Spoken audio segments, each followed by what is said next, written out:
당신의 삶이 무한히 반복된다면 지금 이 선택은 얼마나 무거워질까요? 반대로 삶이 단 한 번뿐이라면 모든 것은 깃털처럼 가볍지 않을까요?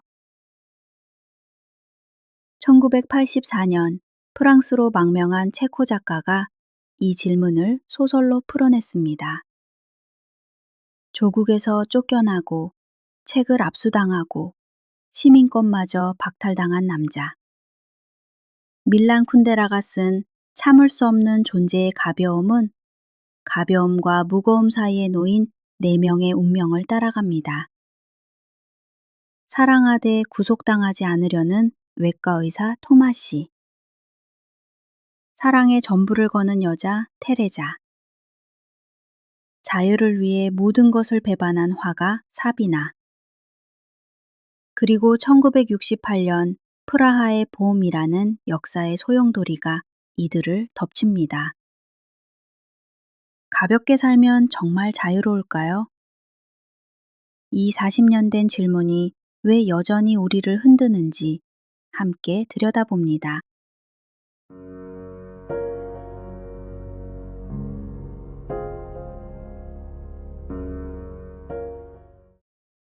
당신의 삶이 무한히 반복된다면 지금 이 순간의 선택은 얼마나 무거워질까요? 독일의 철학자 니체는 영원 회귀라는 개념을 제시했습니다. 삶의 모든 순간이 영원히 되풀이된다면 그 무게를 감당할 수 있겠느냐고요. 1984년 체코 출신의 한 망명 작가가 이 거대한 질문을 정면으로 뒤집었습니다. 만약 삶이 단 한 번뿐이라면 우리의 선택은 대체 얼마나 가벼운 걸까요? 밀란 쿤데라의 참을 수 없는 존재의 가벼움은 바로 이 물음에서 시작됩니다. 한 번은 중요하지 않다. 한 번이면 그것으로 영원히 끝이다. 쿤데라는 소설의 첫 장에서 이렇게 선언하죠. 역사도 마찬가지라고 그는 덧붙입니다. 역사란 개인의 삶만큼이나 가벼운, 참을 수 없을 정도로 가벼운, 깃털처럼 가벼운, 바람에 날리는 먼지처럼 가벼운, 내일이면 사라질 그 무엇이라고요. 그런데 여기서 기묘한 역설이 생깁니다. 가장 무거운 짐은 동시에 삶의 가장 강렬한 성취라고 쿤데라는 말합니다. 짐이 무거울수록 우리의 삶은 대지에 더 가까워지고 더 현실적이고 진실해진다는 겁니다. 반대로 짐이 완전히 없으면 인간은 공기보다 가벼워져 하늘로 솟구치고 반쯤만 현실이 되어버립니다. 그러니까 가벼움은 자유이면서 동시에 무의미한 것이죠. 무거움은 고통이면서 동시에 충만함입니다. 이 소설은 바로 그 경계 위에 선 4명의 인물을 따라갑니다. 가볍게 살기로 결심한 외과 의사 토마 씨, 무겁게 사랑하기로 한 여자 테레자, 끝없이 배반하며 자유를 쫓는 화가 사비나, 그리고 이상에 사로잡혀 현실을 잃어가는 대학 교수 프란츠. 1968년 프라하의 봄이라는 역사의 소용돌이 속에서 이들은 저마다의 방식으로 가벼움과 무거움 사이를 오갑니다. 이들의 이야기가 왜 40년이 넘도록 전 세계 독자들의 마음을 흔드는지 그 비밀은 놀랍도록 단순합니다. 쿤데라가 던진 질문이 아직도 우리 모두의 질문이기 때문입니다. 가볍게 살면 정말 자유로울까요? 아니면 그 가벼움이야말로 참을 수 없는 것일까요? 프라하의 외과 의사 토마 씨는 여자를 사랑하는 방법을 잘 알고 있었습니다. 정확히 말하면 사랑하지 않는 방법을요. 그에게 잠자리는 잠자리일 뿐이었고 감정은 감정일 뿐이었죠. 둘을 섞는 건 위험하다고 그는 믿었습니다. 그래서 토마 씨에게는 수많은 여자가 있었지만 그 누구도 아침까지 함께 있지는 못했습니다. 그런 토마시의 세계에 테레자가 나타납니다. 체코의 작은 시골 마을에서 카페 웨이트리스로 일하던 20살의 여자. 토마시가 그 마을에 간 건 수술을 위해서였죠. 카페에 들른 건 잠깐 쉬려고였고, 테레자가 서빙을 한 건 그날따라 그녀의 교대 시간이었기 때문이죠. 쿤데라는 이 만남이 가능하려면 6가지 우연이 동시에 겹쳐야 했다고 짚어냅니다. 테레자는 겨드랑이에 책 한 권을 끼고 있었습니다. 안나 카레니나였죠. 토마시에게 그건 우연 이상의 신호처럼 느껴졌습니다. 카페에서 흘러나오던 베토벤의 선율, 거리의 노란 벤치, 그녀가 건넨 맥주잔의 온기까지. 토마시는 이 모든 우연을 하나의 의미로 읽었죠. 하지만 정말 의미가 있었을까요? 아니면 의미를 부여한 것 뿐이었을까요? 테레자는 일주일 뒤 가방 하나를 들고 프라하에 나타났습니다. 토마시의 문 앞에 서서 떨고 있었죠. 그녀에게 토마시는 엄마의 거친 세계에서 벗어날 유일한 출구였습니다. 테레자에게 사랑은 전부를 걸거나 아무것도 아니거나 둘 중 하나였습니다. 가벼움 따위는 용납할 수 없었죠. 이 순간부터 소설은 두 개의 세계가 충돌합니다. 토마시의 가벼움과 테레자의 무거움. 몸과 영혼을 분리할 수 있다고 믿는 남자와 사랑이란 곧 영혼의 완전한 합일이라고 믿는 여자. 이 둘이 어떻게 함께 살아갈 수 있었을까요? 아니, 왜 떠나지 못했을까요? 여기서 잠시 책 밖으로 나가봅시다. 이 소설을 쓴 남자의 삶은 소설 못지않게 기묘하니까요. 1929년 4월, 체코슬로바키아의 브르노에서 한 아이가 태어났습니다. 아버지 루드비크 쿤데라는 야나체크 음악원의 원장이자 피아니스트였습니다. 어린 밀라는 아버지 곁에서 피아노를 치고 작곡을 배우며 자랐죠. 음악이 그의 첫 번째 언어였습니다.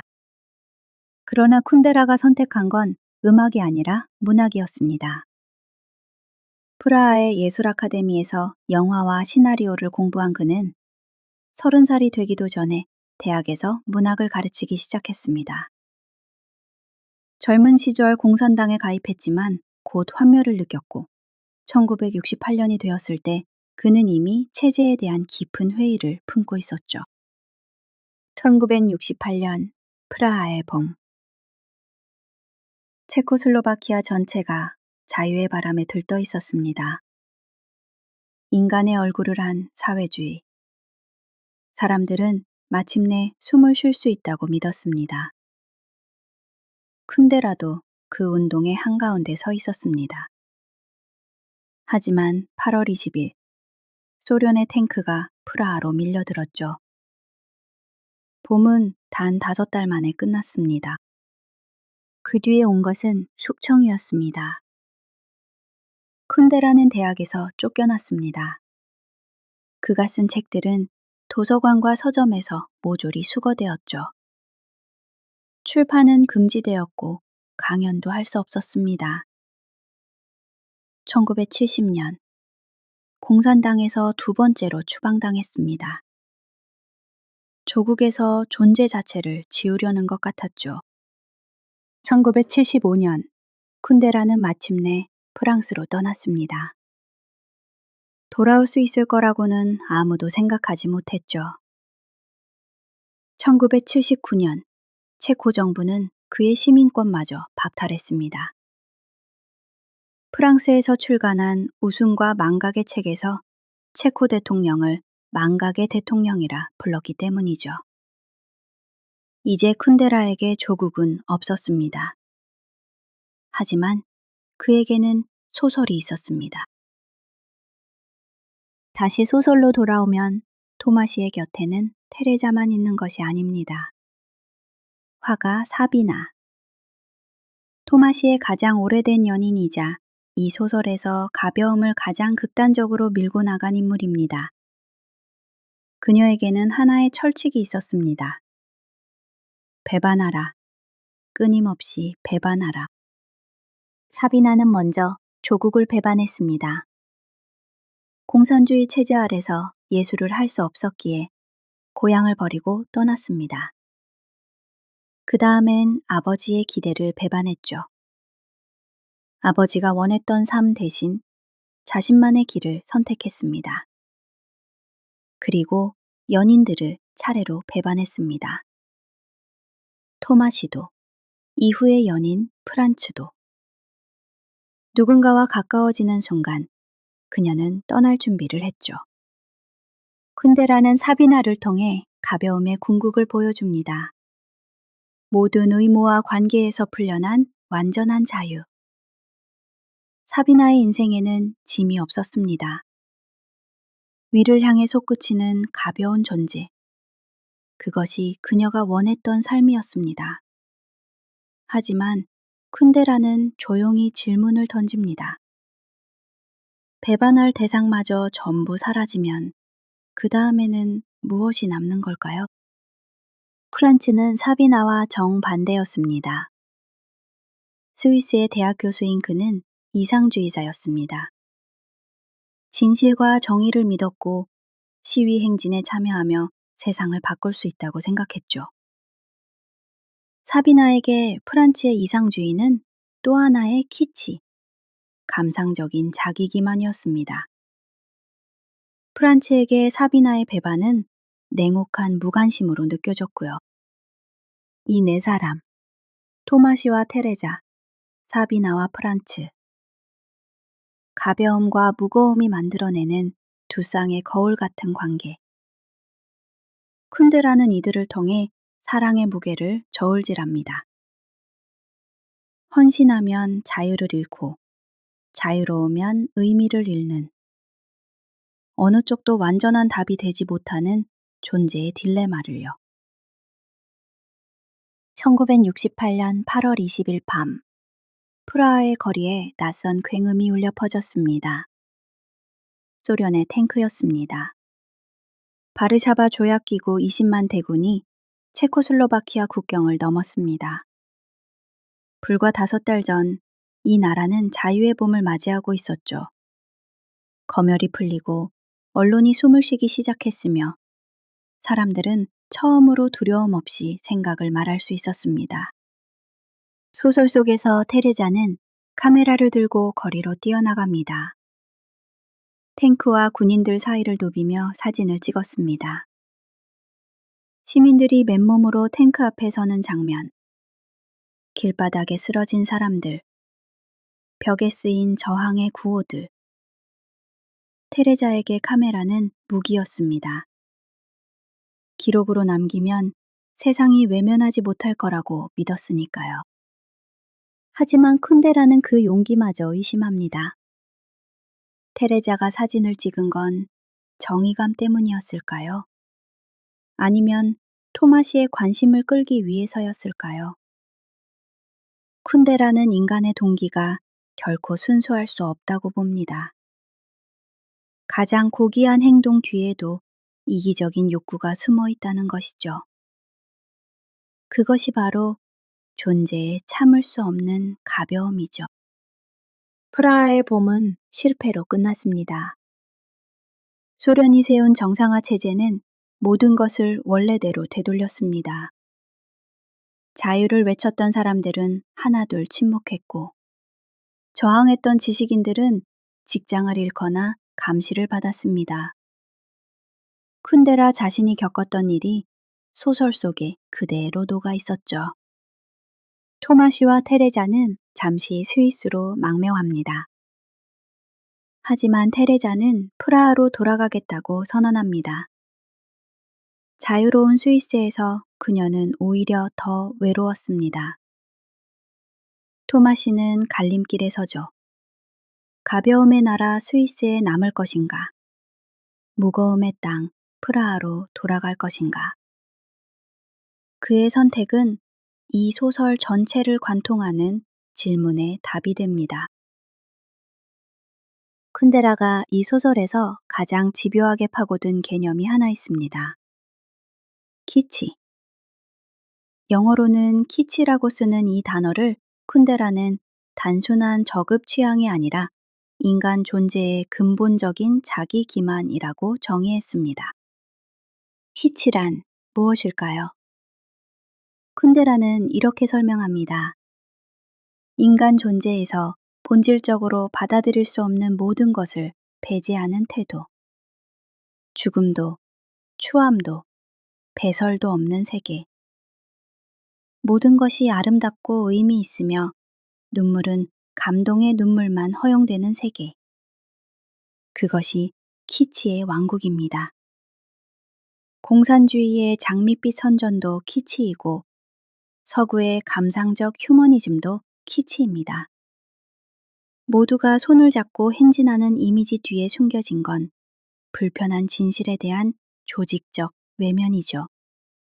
그리고 쿤데라는 놀라운 한 줄을 던집니다. 우리가 잊히기 전에 우리는 키치로 변할 것이다. 키치는 존재와 망각 사이의 정류장이다. 이 문장은 소설의 핵심을 꿰뚫습니다. 인간은 살아있는 동안 복잡하고 모순적인 존재이지만 죽고 나면 미화되거나 단순화됩니다. 위인전이 되거나 악당의 초상이 되죠. 진짜 그 사람은 사라지고 키치만 남는 겁니다. 소설 속에서 사비나는 키치를 가장 혐오하는 인물입니다. 공산주의의 키치에서 도망쳤지만 서구에서도 키치는 어디에나 있었습니다. 반전 시위의 키치, 민주주의의 키치, 심지어 예술의 키치까지. 사비나는 깨닫습니다. 키치에서 완전히 벗어난 인간은 존재하지 않는다고요. 이것이 쿤데라가 소설을 통해 말하고 싶었던 핵심일지도 모릅니다. 정치와 이데올로기는 실존의 문제를 은폐한다. 소설가가 할 일은 이데올로기의 무게를 벗겨내고 그 아래 숨어있는 생의 가벼움을 발견하는 것이다. 하지만 그 가벼움을 발견한 뒤에도 우리는 여전히 키치 없이는 살 수 없습니다. 프라하로 돌아온 토마시에게 당국은 선택을 강요합니다. 프라하의 봄 시절 쓴 글을 철회하라. 공개적으로 자아 비판을 하라. 토마시는 거부했습니다. 한 번 한 말을 되돌리는 건 그의 성격이 아니었죠. 그 결과 프라하에서 가장 뛰어난 외과 의사 중 한 명이었던 토마시는 의사 면허를 잃었습니다. 수술실 대신 그가 서게 된 곳은 아파트 유리창 앞이었습니다. 양동이와 스퀴지를 들고 프라하의 건물들을 돌아다니며 창문을 닦았습니다. 주민들은 그를 알아보기도 했죠.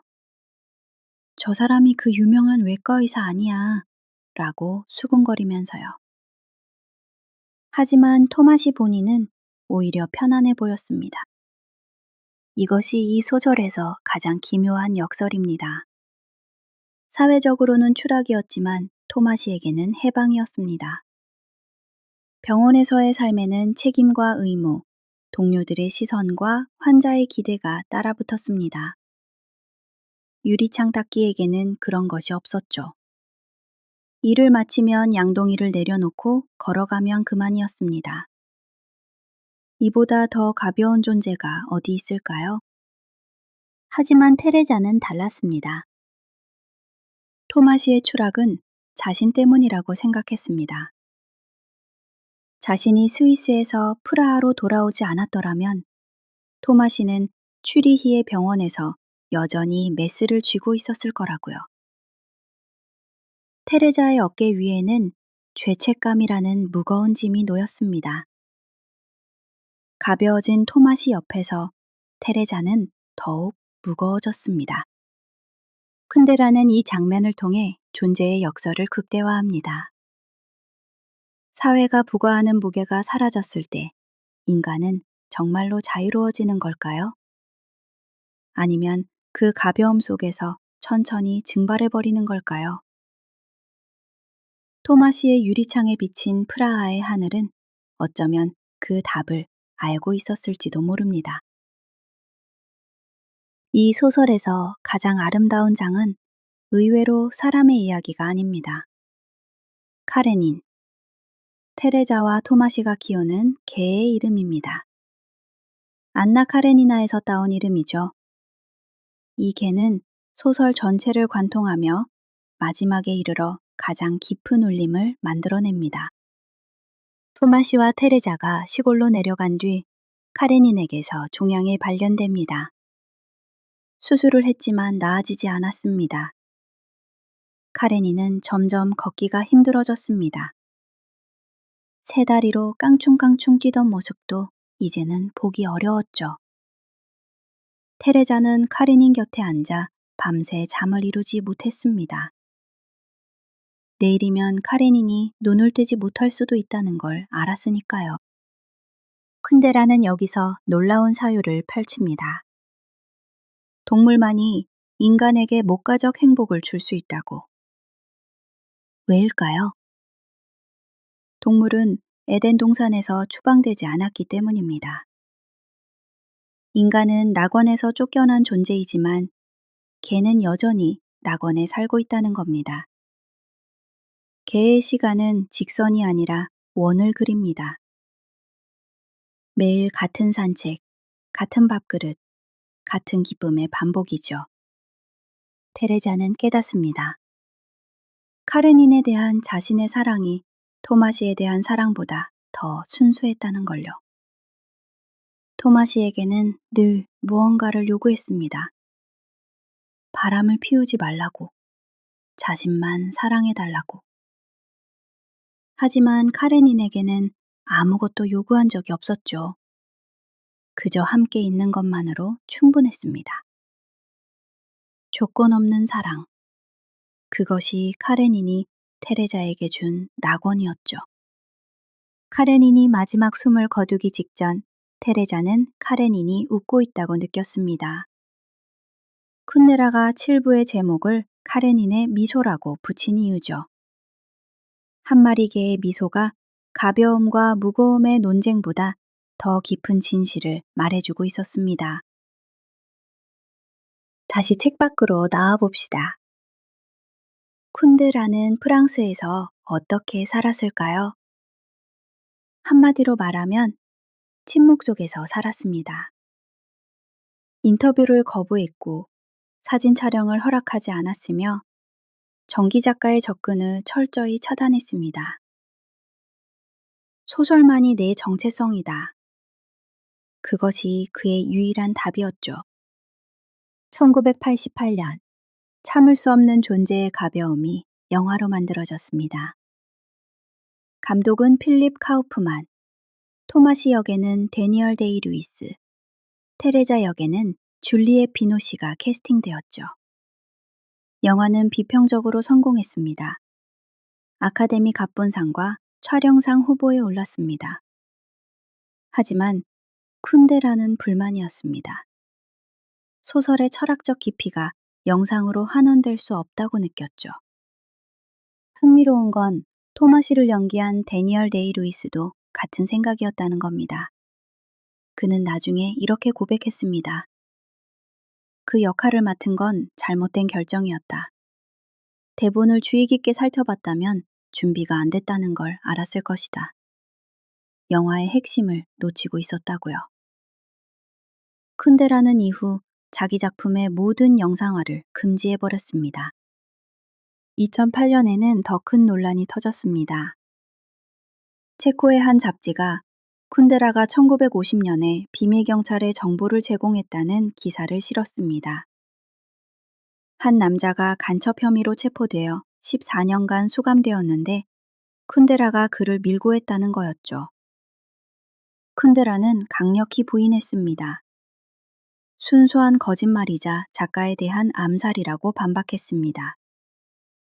경찰 문서에 쿤데라의 서명이나 식별번호가 없었기에 진상은 여전히 불분명합니다.